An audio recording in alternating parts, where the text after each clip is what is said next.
So the other day I was talking with a friend on Facebook, and he had recently re-encountered Schopenhauer and was dealing with some of the pessimism involved in that. And in the course of that conversation I said, horror is the handmaiden of wonder, and to know the former is to begin to learn a bit about the latter.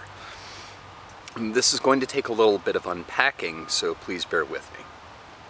The other night I was sitting on my deck looking out at the city. We've got a 180-degree panoramic view, and it's amazing. It's an amazing view. It looks like an inverted star field, almost as if the city had been designed to create visions like this. And it occurred to me that at this point I've seen this view, virtually identical view, hundreds of times. And it takes a conscious effort to try to approach it impacting me in the same way that it did the first time that I saw it. I have to consciously dismantle this feeling of familiarity and the dismissal that comes with that. And as I was wrestling with this, and as this thought was rattling around in my head, it occurred to me that the thing that I was wrestling with, this ability of our minds to codify familiar information and not pay it any particular mind, to just take it as given, having been seen, having been experienced, having been recognized, and just kind of glancing over it, just sort of the brain just saying, okay, that's still that, I already know what that is, and not paying it any particular importance. That mechanism is the same mechanism that was responsible for, or made possible, the creation of the vision that I was seeing. Principles of engineering are based on building forward from the familiar, extrapolation from a pattern.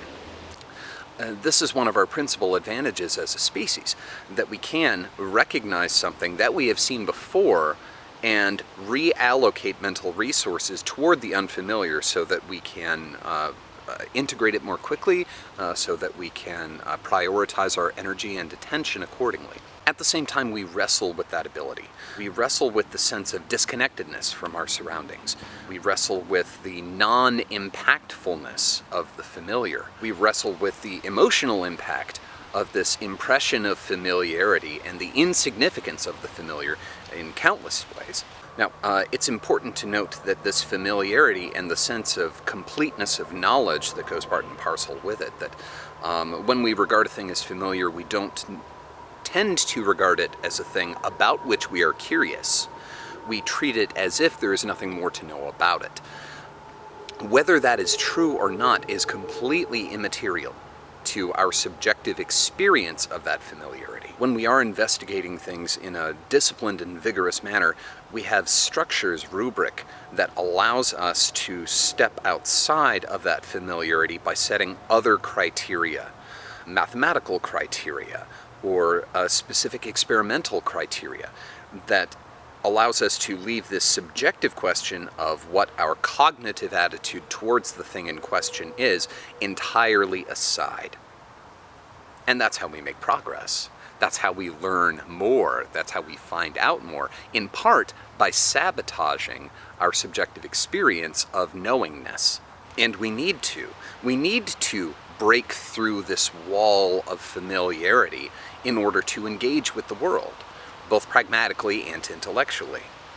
This is where curiosity comes from. When we discover that there is a thing that we do not know, when we discover that there is a hole in that wall of knowingness, of familiarity, and again, it cannot be said enough, that this feeling of familiarity has nothing to do with whether we do or do not actually understand a thing in its completeness. This isn't an epistemological mechanism, it's not a philosophically vigorous mechanism, it's a neurophysiological mechanism, and one that has served us very, very well. At the same time, when we describe an experience in which a person feels they know everything that there is to know regarding the world around them, or regarding themselves, feels that they have an understanding that does not benefit from any provocation, challenge, or expansion, or feels that how they feel right now and how they see the world right now is how they always will, well, that's not a perspective that we would describe as especially mature. That's not a perspective, certainly not a perspective that we would describe as curious. It's not a perspective we would describe as imaginative. We would likely call a perspective like that something like depression. And that is where this pattern investiture mechanism of the way that our brains prioritize knowledge and understanding, and the way that we subjectively experience that prioritization, that is kind of the direction that we lean toward. And so we resist. We actively resist because we recognize it as unhealthy. We recognize that as a state that even if when we are within it we believe it, if we actually believe that our knowledge is total, that life really does suck, that everything that there is to know is at our fingertips and we already know, and it's all, bland, blasé, and boring. Even if we believe that in the moment, we don't describe that as a state that's particularly desirable. Now, even if we buy into the subjective narrative that accompanies that experience, we don't describe it as desirable. So we look for ways out. We look for ways out of that experience. We look for the holes in these patterns so that we can kind of peek through that little crack in the wall out into the world that is bright, bold, surprising, and interesting.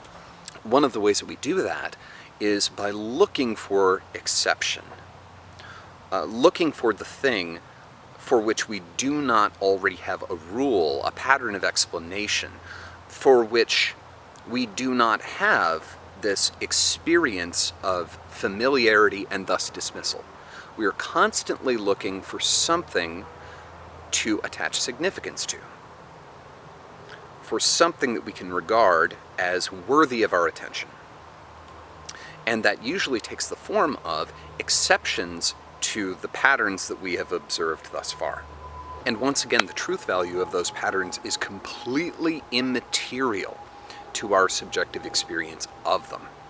So the exception could be something that was true all along. It could be something that has been directly in front of us the whole time. It could be something very intimate, very obvious, but it needs to be something that we haven't noticed before.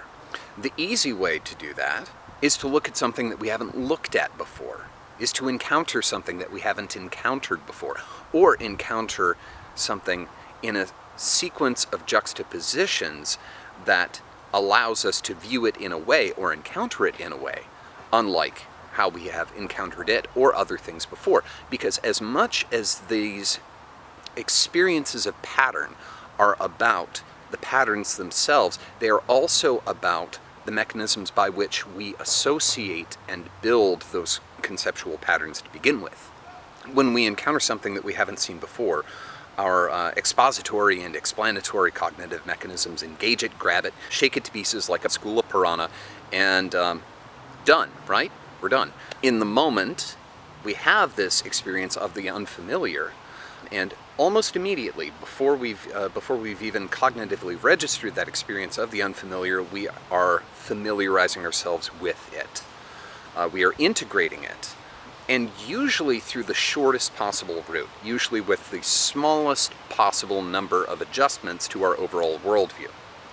When we encounter something that we can't chew to pieces in that way, something else happens. It lingers with us. The unknowing, the unknown, the unfamiliarity lingers with us long enough to have an impact on us. That brings us to these twinned concepts of horror and wonder. That we have encountered something, or we are having an encounter for which we do not have this immediate dismissal, which we do not have an immediate reference of familiarity, and for which our mechanisms of familiarizing and integrating this into our overall worldview are not able to distance us from it quickly enough that it passes without our notice. The mystery stays with us long enough for us to feel it, for it to be consciously registered. Paraphrasing Stephen King, he was talking about his writing. This was many, many years ago. And he said, "If I can, I will terrify. Failing that, I will horrify. And failing that, I will go for the all-in, completely disgusting gross out." He was talking about how easy versus how rarefied a given experience is to instill within a reader. And I think he kind of inverted the hierarchy there. I think he inverted the hierarchy because terror as a subjective experience is relatively easy to craft as a storyteller. Boo. It's the monster closet experience, where you are suddenly surprised, you are startled, and when that is drawn out through repeated exposure and kind of an unrelenting expectation of the next jump that just doesn't let you go, that's terror, and that's kind of the flavor of choice for horror films. Horror, on the other hand, is much more difficult to achieve, I think. In part because I think of horror as a more profound experience. Horror, when I use the word horror, I'm referring to an experience of an encounter with that which cannot be. That which must not be. That which, according to my worldview, according to my perspectives, my experiences, my beliefs, my conclusions, my systems of interpretation, simply cannot exist. It sounds like I'm describing an existential crisis, and I would be if I was speaking as a person from a time, or speaking to persons from a time, predating the integration of the concept of existential crisis into our collective narrative. The existential crisis is a pretty well integrated personal phenomenon at this point. I'm talking about that which doesn't so much defy our knowledge, doesn't so much defy our explanations as utterly ignore them. I've got a bit of a taste for sort of the Lovecraftian flavor of horror, wherein the universe is utterly indifferent to our attempts to explain it. The problem with this, from the perspective of a storyteller, of a narrative creator, is that it is damn specific. It is damn specific. It is an encounter-based experience rather than a stimulus-based experience.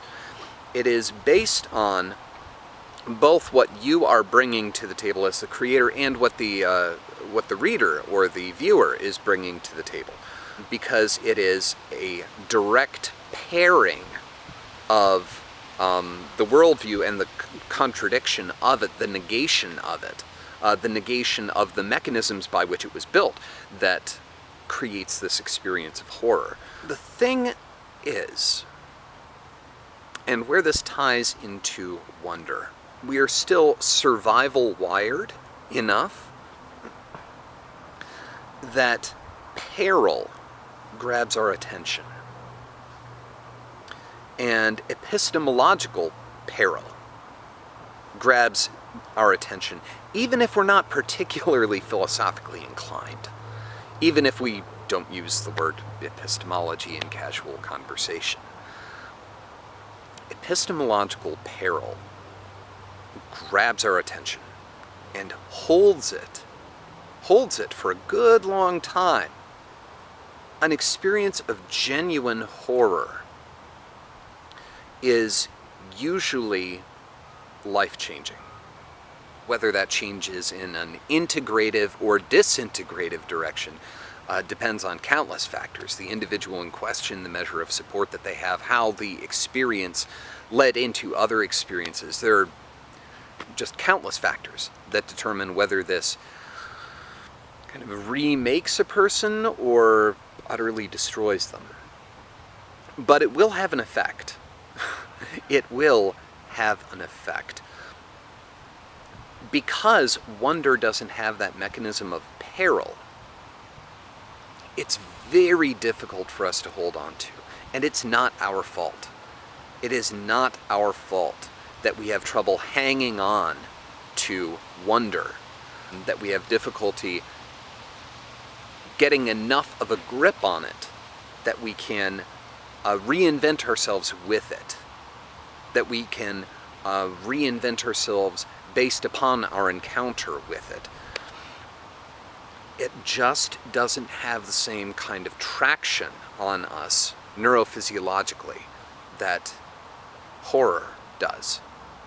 And as we are looking to reinvent ourselves as thinking beings, not just biological agents, an experience that is epistemologically imperiling is much more useful than one that is just physiologically dangerous, threatening, menacing. I think horror lets us encounter the exception and the exceptional in a way where we can't ignore it, where we don't really have much of a choice. And because we don't really have much of a choice, it doesn't matter if we suck at hanging on to wonder. It doesn't matter if we encounter breathtaking beauty every day and just explain it away to nothing. Because in an experience of horror, that peril has such penetrative powers, goes right to the core.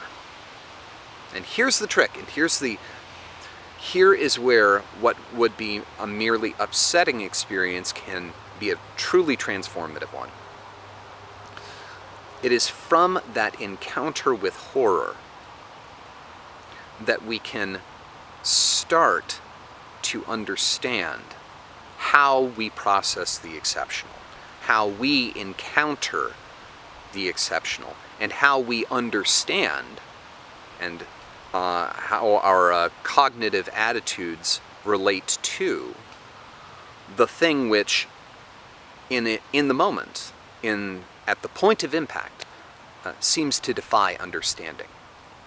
It's in that the involuntary nature of an encounter with horror that we begin to build the tools that will make us receptive and attentive students of wonder.